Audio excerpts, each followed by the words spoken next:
కిషన్ రెడ్డి మరో కామెంట్ చేశారు sir, BRS పార్టీకి భవిష్యత్తు లేదు కాబట్టి బీఆర్ఎస్ కార్యకర్తలంతా మా పార్టీలో జాయిన్ అయిపోండి అని చెప్పేసి. మీ పార్టీలో ఎందుకు చేయాలి? కాంగ్రెస్ కూడా ఉంది కదా, ఒకవేళ భవిష్యత్తు లేకపోతే. సో భవిష్యత్తు తెలంగాణలో ఉన్న పార్టీ కాంగ్రెస్ కదా, అధికారంలోకి వచ్చింది కదా. అందువల్ల రాష్ట్రం ఒకవేళ బీఆర్ఎస్కే భవిష్యత్తు లేదని ఆ పార్టీ కార్యకర్తలు భావిస్తే చేరడానికి ఆ మొదటి ఆప్షన్ బీజేపీ కాదు, మొదటి ఆప్షన్ కాంగ్రెస్ అవుతుంది కదా. కాంగ్రెస్ రాష్ట్రంలో అధికారంలో ఉంది. బీజేపీకి 8 సీట్లుంటే కాంగ్రెస్కి 65 సీట్లు ఉన్నాయి కదా. సో అందువల్ల ఎందుకు బీజేపీలో చేరుతారు? Even India Today C Voter survey కూడా కాంగ్రెస్కి 10 సీట్లు ఇస్తే బీజేపీకి 4 గతంలో వస్తే ఇప్పుడు 3 ఇస్తున్నారు. అంటే 1 సీటు తగ్గుతోంది బీజేపీకి. మరి అదే నిజం. అందువల్ల బీజేపీ వైపుగా వెళ్ళాల్సిన అవసరం బీఆర్ఎస్ వాళ్ళకి ఎందుకు ఉంటుంది?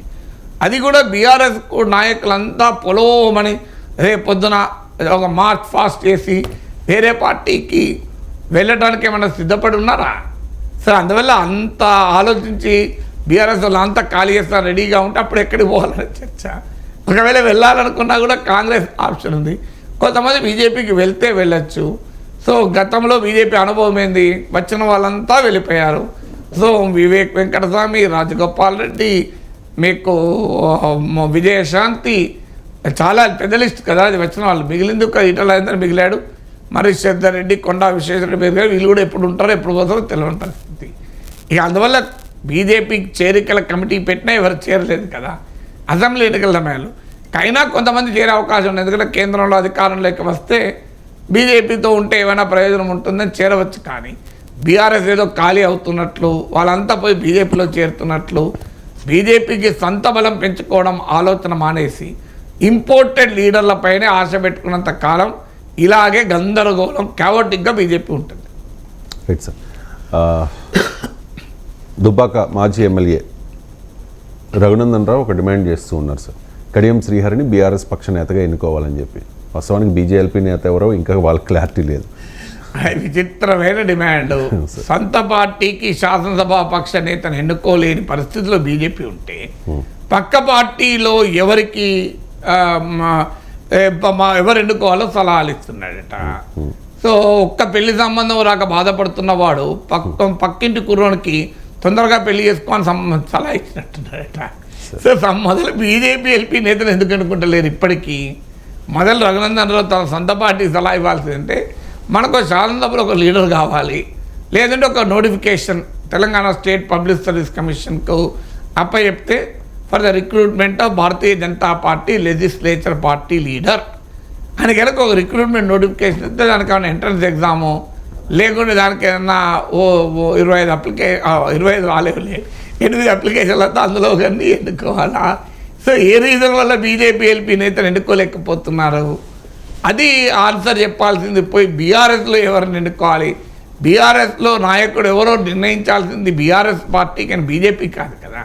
So who is BJP to decide? అయితే అది ఏంటంటే పుల్లబెట్టడం అంటారు దాన్ని. ఎందుకు కడియం శ్రీహరిని పెట్టమని అనడం ద్వారా చూడండి, కేసీఆర్ కుటుంబానికి బీఆర్ఎస్లో ఉన్న ఇతర నేతలకు మధ్య ఓ పెద్ద గ్యాప్ సృష్టించాలి. కేసీఆర్ కుటుంబంకు ఆ పదవి రాకుండా లెజిస్లేచర్ పార్టీ లీడర్ కాకుండా ఉండడం ద్వారా బీఆర్ఎస్లో ముసలం పుట్టించాలి. ఇప్పుడు ఒకసారి కడియం శ్రీహరికి ఎందుకు ఇవ్వకూడదు? ఆయన సీనియర్ నాయకుడు కదా, ఆయన అనుభవజ్ఞుడు కదా, ఆయన అణగారిన కులాలకు చెందినవారు కదా. ఈ చర్చ అంతా జరిగి బీఆర్ఎస్లో రచ్చ జరగాలి. కడియం శ్రీహరి కాదనుకున్నప్పుడు మళ్ళీ కేటీఆర్, హరీష్ రావు రచ్చ జరగాలి. ఇది రఘునందన్ రావు కోరుకుంటున్న అంశం. ఇది అందరికీ కళ్ళ ముందు కనబడుతుంది. సో మరి కడియం శ్రీహరి కనుక బీజేపీ ఎల్పీ నేత అయితే రఘునందన్ రావు ఆఫర్ ఇచ్చాడా నేను పార్టీలో మీరు బీఆర్ఎస్లో చేరుతా అని? సో అదేమన్నా ఆఫర్ ఇస్తే ఓకే, నువ్వు మనకు కడియం శ్రీహరి నాయకత్వంలో బీఆర్ఎస్ పని చేస్తే ఆయన నాయకత్వంలో పనిచేయడానికి రఘునందన్ రావు సిద్ధపడితే ఓకే. ఆ పరిస్థితి లేదు.